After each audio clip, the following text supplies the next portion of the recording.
अमरावती शहरात कायदा सुव्यवस्था अबाधित राखण्यासाठी पोलीस दल पूर्ण ताकदीनं मैदानात उतरलं असून शहर पोलीस सध्या ॲक्शन मोडमध्ये दिसत आहे.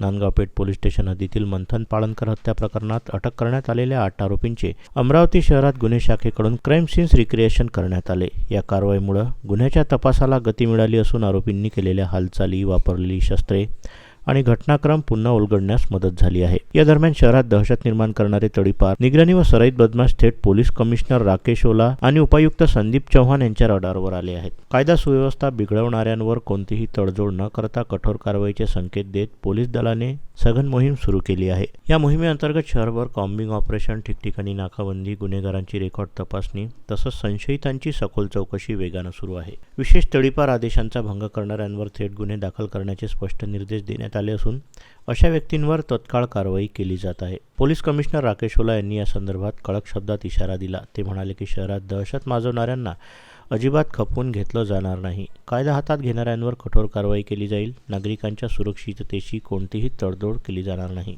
या निर्णायक भूमिकेमुळे शहरात पोलिसांचा दबदबा वाढला असून गुन्हेगारांमध्ये खळबळ उडाली आहे. अनेक बदमाश भूमिगत झाल्याची चर्चा असून पोलीस सतत त्यांच्या हालचालींवर लक्ष ठेवून आहेत. शहरातील शांतता आणि सुरक्षितता कायम ठेवण्यासाठी पोलीस दल सज्ज असून आगामी काळात आणखी कठोर कारवाया होण्याची शक्यता वर्तवल्या जात आहे.